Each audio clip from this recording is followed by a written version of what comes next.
20장 41절에서 21장 4절까지. 예수께서 그들에게 이르시되 사람들이 어찌하여 그리스도를 다윗의 자손이라 하느냐.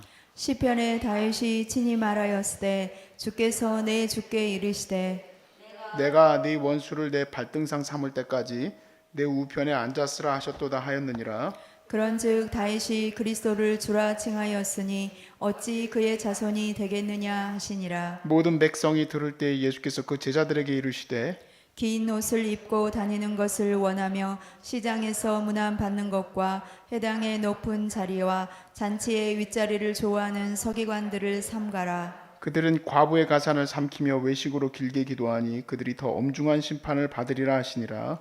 예수께서 눈을 들어 보자들이 헌금함에 헌금 넣는 것을 보시고 또 어떤 가난한 과부가 두 렙돈 넣는 것을 보시고 이르시되 내가 참으로 너희에게 말하노니 이 가난한 과부가 다른 모든 사람보다 많이 넣었도다. 다 함께 저들은 그 풍족한 중에서 헌금을 넣었거니와 이 과부는 그 가난한 중에서 자기가 가지고 있는 생활비 전부를 넣었느니라 하시니라. 아멘.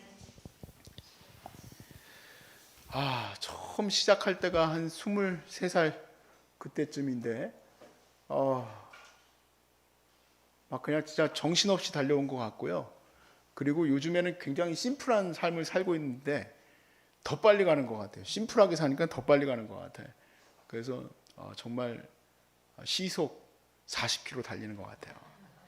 50km, 60km 달리시는 분들 축하합니다. 엄청 빨리 지나가고 있어요. 근데 이렇게 정신없이 지나가다 보면은 우리가 자칫하면 놓칠 수 있는 것들이 있는데 중요한 거 놓치면 안 되겠죠. 그래서 우리가 신앙생활하면서 오늘 중요한 거를 다시 붙들어야 되는데 그 중요한 건 뭐냐면 우리 내면이에요. 우리가 아차 하고 놓치는 그 부분이 이 내 내면이 하나님 앞에 바로 서 있지 못하는데 바로 서 있는 척하고 있는 그러한 모습으로 살 수도 있어요. 그럼 껍질만 가다가 보니까 어느 날은 무너지고 마는 거죠. 그렇지 않도록 우리가 하나님 앞에 우리의 중심을 온전히 붙들 수 있는 시간 되시길 바랍니다.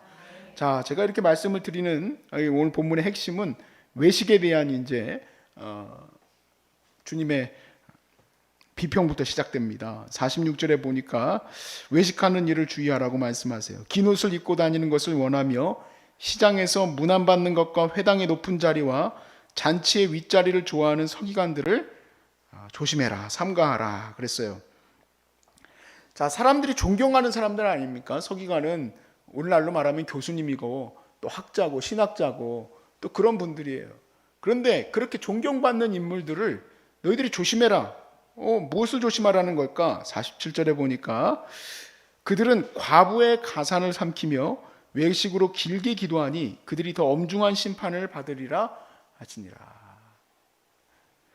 그들이 어떤 일을 하고 있는지 우리 주님은 다 알고 계시며 겉으로는 잔치에 참여하며 오늘날로 말하면은 이제 물론 그런 코로나 시대니까 이렇게 좀 이제 자중되기는 했지만 사실 이제 어떤 정도의 위치에 오르게 되면은 그 그룹들을 찾아가게 될 수밖에 없어요.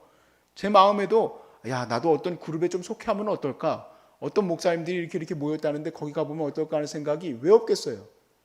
그런데 쫓아가는 것이 잘못됐다는 것은 아니지만 그런 것들 쫓아다니는 거 좋아하고 잔치에 참여하기 좋아한다는 얘기가 그 얘기예요. 왜냐면 거기 가면 딱 벌써 느낌이 어때요? 내가 모이는 무리가 이런 무리구나. 뭐 이렇게 하나씩 꼭 달고 다니시더라고요. 여기다 꼭 뭐 하나 달아야 돼. 여기다가 국회의원을 말하는 게 아니라 그 그룹핑을 말하는 거예요. 그룹이라는 거야. 무슨 그리고 또 그런 것도 되게 많아. 무슨 부흥사협회, 회장, 이사장, 고문 다 위에야 다 위에야. 그럼 누가 쫄다고야? 나 같은 젊은 인간들이 조금 쫄다고 이제. 쫄다고는 누구냐? 그 모든 협회에 총무라고 써있는 사람들이 다 쫄다고요. 고문, 이사, 다 총회장, 협회장, 장 다 올라가 있어. 그냥 딱 여기 있는 대로 그대로예요. 문안 받는 거 좋아하고 높은 자리에 앉는 거 좋아하고 사람들에게 칭찬 듣는 거 좋아하고 존경받는 거 좋아한다. 근데 그것들을 다 나쁘다라고 보시면 안 돼요. 그렇게 존경받는 분들이 있죠. 실제로 그렇게 될 수 있는 사람들이에요. 그런데 문제는 뭐냐면 그들의 뒷모습이에요. 뒷모습을 보니까 과부의 것들을 갖다가 다 자기들이 어떻게 처먹었는지 모르겠다 얘기하시는 거예요. 미안합니다. 목사가 이 새끼 나쁜 말을 하고 있어요. 근데 저보다 더 예수님이 심한 말을 하시는데 성경이 이렇게 좀 약간 온화하게 얘기하시는 거예요. 다 쳐드셨다는 얘기예요. 가산을 삼키며, 이 삼키며 너무 약하게 얘기하셨어. 성경 저자가 다 갖다 드신 거예요. 그리고 기도도 왜 이렇게 길게 해? 그분들 기도시키면 힘들어요. 오래 기도하셔. 갑자기 전 세계를 다 기도하셔. 온 세계를 다 다니고는 와서는 이제 끝나겠다 싶은데 다시 또 이제 우리나라 또 기도하셔. 예? 이제쯤 끝난다 싶더니 또 이제 또 교회 기도하시고. 그래서 이제 여러분은 어떻게 합니까? 눈을 떴다가 감았다가. 설교보다 더 길어, 설교보다. 기도가. 근데 그들을 향해서 기다리고 있는 것은 무엇입니까? 심판밖에 없다. 자, 문제는 뭐냐면 그들을 얘기하려고 하는 게 아니라 나 자신이에요, 나 자신. 내가 얼마나 하나님 앞에서 부족한 사람인지를 깨닫지 못하는 그 문제는 이렇게 막 달리다 보니까 내가 이렇게 외식하는 자가 돼버렸구나.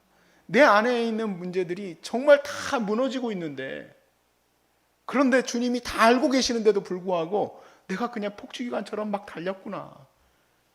그것을 빨리 깨달아 알 수 있기를 바랍니다. 여러분들에게 그거 깨달라고 하는 게 말이 안 되지. 여러분은 이미 다 멈춰 섰잖아. 달리던 차를 다 멈춰 세웠어, 하나님이.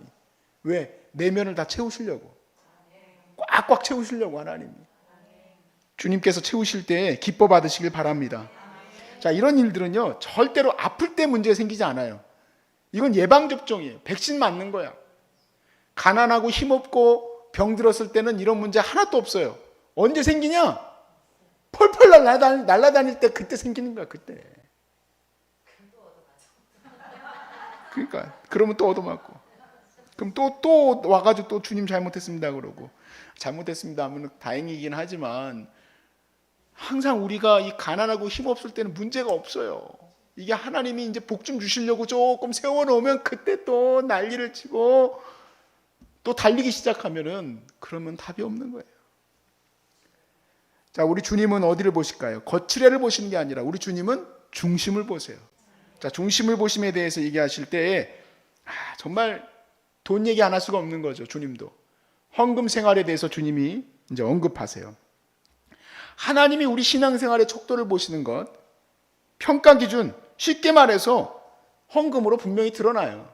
그런데 왜 헌금으로 드러나느냐? 물질이 있는 곳에 무엇이 있을까요? 마음이 있죠, 마음이. 그런데 주님의 평가는 절대평가가 아니에요. 상대평가예요, 상대평가. 각자의 삶에서 그 사람의 마음이 어떻게 들여지는지를 보는 거지, 누가 많은 것 중에 많은 헌금을 냈다고 그 사람 최고다라고 가지고 하나님 보시지 않아요. 교회에서는 인간들이 모이는 곳이니까 그럴 수는 있어요. 교회는 사람이 모인 곳이니까 우리 뭐 아무개 집사님, 권사님, 장로님 얼마나 우리 교회를 위해서 헌금을 많이 하시는지 다 존경하고 칭찬할 수 있어요. 근데 하나님 기뻐하시는 사람들은 오늘 이 예수님께서 말씀하신 과부의 두렙돈이에요. 과부의 두렙돈, 사실 이 과부가 본문에 보니까 부끄러워했어요. 너무 적은 것을 드리는 것이 부끄러웠어. 그런데 실상은 하나님 보실 때 가진 것 모든 걸 드렸다는 거예요. 그의 가진 모든 걸 드렸다. 우리 노숙자들 중에서요, 참 쉽지는 않지만 그래도 자활이 되는 분들이 있어요. 자활을 목적으로 한 곳이죠. 우리 소중한 사람들 쉼터는요. 소중한 사람들이 여러분 두 군데로 되어 있는 거 아시죠? 하나는 쉼터고, 그러니까 자활 목적으로 되어 있는 곳. 그리고 이제 노숙자들만 오는 곳은 자활시키려고 하는 것은 아니에요. 거기서 열심히 이제 예배드리고 밥 먹고 하면서 이제 세워지는 거지. 근데 그 자활 목적으로 오신 분들 중에서 정말로 이제 세워지는 분들이 생기는 거예요. 사실 이 사람이 어떤 그 삶에서, 무너진 삶에서 세워진다는 것을 생각해 보면은 어떻게 세워지는 걸까? 쉽게 얘기하면요, 마음이 세워지는 거예요. 돈이 많이 생겨서 자활되는 게 아니고요, 이 사람이 정말 너무 약하다는 생각이 드는 게, 예전에 아무리 잘 나갔어도 뭐 주식이나 이런 거 하다가 망해가지고 무너지고 나면 이제 자매님들이 대부분 이혼하죠. 그 남아 있겠습니까? 이혼하고 또 자식들도 다 아버지는 버러지 같다고 이제 욕하고, 그러면 뭐밖에 없어요. 주님을 찾아야 되는데 그 주님을 찾는 게 아니라 술만 퍼마시고, 그러니까 이 다 빠지고 노숙 생활하고 다시 돌아올 마음이 없단 말이에요. 그런데 또 재밌게도 나라에서 그렇게 망가지고 나면은 한 달에 얼마씩 또 돈을 줘. 돈을 주면은 또 그 돈 가지고 뭐 합니까? 또 망가지는 거야, 또 망가지는 거야. 술 먹고 또 경마장 가고. 용인에 경마장 큰 거 있어요. 거기 또 외국인들 데려와가지고 관광차로 가다 데려와서 거기 막 그냥 경마 그거 보여주고 그러더라고. 아무튼 이상한 나라야. 그런데 그렇게 자기의 삶이 돈도 필요 없고 그냥 나는 이렇게 인생이 망할 거다라고 생각했던 사람이 예수님을 만나고 예수님 믿고 예배 가운데서 회복되니까 회복이 돼요. 왜냐하면 마음의 문제이기 때문에 그래요. 이게 그래서요 굉장히 중요한 부분이에요. 왜 예수 믿는 사람들이 노숙인들을 도와야 되느냐, 왜 예수 믿는 사람들은 노숙인들을 도울 수 있느냐, 예배 때문에 그래요. 그러면 그 예배를 통해서 마음이 회복되어지는 거야. 그래가지고 이분이 일하기 시작하는 거예요. 옛날에 그 마음이 다시 돌아오면 왜 일을 잘 못합니까? 일 잘하지. 일 잘하면서 그 사람들이 세워지고 나면 자활됐다고 하는데, 그리고 나서 월급을 받고 나서 헌금을 어디다 하느냐면 우리 노숙인 그 서울역센터에다 헌금을 해요. 근데 10의 1조를 드리는 게 아니라 10의 5조를 드린다는 거야. 물론 그 돈이 많지는 않아요. 뭐 이렇게 경비를 하시거나 아니면 이제 조금 힘든 일을 하시면서 그렇게 받은 돈이지만, 우리는 그런 생각하죠. 아유 그거 헌금하지 말고 차라리 잘 모았다가 다시 새장가 가시고 다시 가정 이루시고 그렇게 하세요. 그거 잘못 생각하신 거예요. 하나님이 얼마나 기뻐 받으시는지 몰라요. 그들의 헌신을. 우리는 우리가 가진 게 그들과 비교해서 10의 1조만 드려도 훨씬 많지. 근데 하나님 누가 기뻐하실까? 그 마음을 기뻐하시는 거예요. 하나님 사랑하시는 거예요. 그래서 그런 마음을 가지고 여러분 우리 서울역센터에 가서 같이 예배드려 보면요, 너무 부끄러워요. 내 자신이. 나는 외식밖에 없는 거야, 외식밖에. 그런데 하나님 보실 때 정말 기뻐하는 사람들의 예배, 이게 환우들과 함께 예배하면 정말 하나님 기뻐하는 사람들이에요. 하나님 예배 드리자고 하면은 저 뒤에 앉아가지고 만 하나 보고 있는 사람들, 딴 생각만 하는 사람들. 근데 여기서는 한 시간 한 시간이 그렇게 귀해. 주님 앞에 예배하는 것을 그렇게 기쁘게 생각하고 예배하고 찬양하고 기도하는 거예요. 쉽지는 않죠. 어떻게 중보 기도하는 게 쉽겠습니까? 절대 남을 위해서 기도하는 건요 쉬운 일이 아니에요. 여러분들 여기서 4시 반에 기도하잖아요. 저 여러분들 바라보면서 아이고 저분들 당연히 기도해야지 그렇게 생각 안 해요. 그게 다 뭡니까? 여러분이 여러분의 시간과 기도의 마음들을 하나님 앞에 헌금 드리는 거. 헌금. 얼마나 어려운 일인지 몰라요. 자기 누워서 더 누워 있고 싶지. 근데 그렇게 기도할 수 있는 것도 하나님의 은혜라고 생각하고 기도한다는 거, 너무 감사한 일이에요. 우리가 일평생 이렇게 기도 누군가를 위해서 많이 해본 적 있어요? 세상에 그렇게 기도한 적 없어. 왜냐하면 이리저리 날아다니느라고 바빠가지고 그거 할 시간 없어. 여기서는 뭐 하는 거냐? 그때는 외식에 그냥 외식 거칠해. 그냥 오늘은 어떤 옷 입고 그냥 권사회 나갈 것인가? 오늘은 어떤 화장품 바르고 사모에 나갈 것인가? 이러고 있었거든. 권사회 나갈 것인가? 죄송합니다. 권사님을 바라봐가지고 권사님 그랬다는 얘기가 아니고 왜 그렇게 보게 됐는지 몰라. 아무튼 그런 것만 생각했는데 이제는 뭐만 생각하냐? 이 내면이 꽉 채워지고 있는 거예요. 그래서 하나님께 감사합니다. 우리가 얼마나 부족했는지 주님 다 알고 계세요. 이 말씀은 우리에게 위로예요. 위로. 하나님이 우리를 보실 때 내가 주님께 더 많은 거 드리고 싶지 왜 안 드리고 싶겠어요? 주님 나라 위해서 세우고 싶지. 그렇지만 주님이 그 마음 다 받으시는 거예요. 그 작은 마음을 받아서 하나님이 크게 사역하세요. 야, 우리 하나님은요 정말 최고의 장사꾼이야. 1등! 하나님보다 더 위대하신 분이 없다는 걸 느끼는 게, 여러분이 드린 그 작은 헌신들이 여기에 딱 들어오기만 하면 꼭 뻥튀기 같아. 뻥! 터져가지고 더 그냥 충만하게 하나님이 그냥. 나는 가면은 그런 거 막 안 사. 뭐 중국산 도라지 이런 거 안 사. 지금 장난하시냐고. 국산 도라지가 얼마나 비싼. 국산 도라지 2kg 갖고 오세요. 나는 그렇게 해요. 왜냐하면은 우리 하나님이 그렇게 먹이실 수 있도록 충분히 채워주시니까. 그래, 난 너무 좋아요. 신나. 내가 꼭 무슨 사장 같아. 스타렉스 끌고 가가지고 다 그냥 최고 좋은 걸로만 그냥 다 갖고 오면 돼. 그냥 무조건 좋은 것만 갖다 넣으세요. 그냥 그렇게 되는 거예요. 왜냐하면 하나님이 뻥튀기 시켜놔가지고 뻥 튀겨놨어. 하나님이. 사도 바울이 이런 고백을 하죠. 우리가 배워야 돼요. 나는 날마다 죽노라 그랬어요. 나는 날마다 죽노라. 그러니까 사도 바울이 하나님 앞에 온전히 서 있을 수 있는 사람이 됐던 것은 이 거칠 애들을 날마다 죽이기 때문에 그래요. 내가 살아있어야 되는 것은 내 안에 있는 이 영이에요. 내 안에 하나님의 성령의 충만함이 서 있어야 돼. 내 거칠 애가 아니라, 사람들에게 존경받는 거 좋아하는 것이 아니라 하나님의 거룩한 구원의 은혜를 향하여서 더욱더 전진해 나가야 됩니다. 그래서 사도 바울이 나는 날마다 죽노라 하면서 표대를 향하여, 내가 구원받는 자처럼 생각하지 아니하고 표대를 향하여 달려가는 거예요. 그렇게 표대를 향해서 달려가야 그래도 남들보다 조금 더 천국에서 하나님의 은혜를 더 받았다고 얘기라도 하죠. 여기서는 그냥 사람들 앞에서 이렇게 저렇게 얘기하다가 천국 가봤더니 저 꼬레비 앉아 있으면 그거 얼마나 창피해요. 인생 살다가 창피해도 죽으면 그만이지. 아유, 난 모르겠다. 이렇게 숨어 있다가 어느 날 주님께 가면 되지. 근데 천국 가가지고는 어디 숨을 데도 없어. 영원토록 계속 봐야 돼.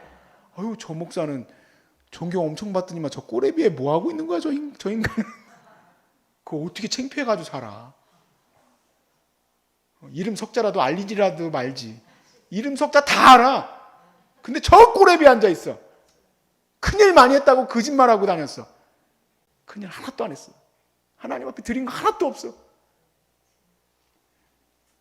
하나님 우리의 뭘 보신다고요? 마음의 중심을 보십니다. 우리의 마음을 하나님 앞에 드리는 거예요.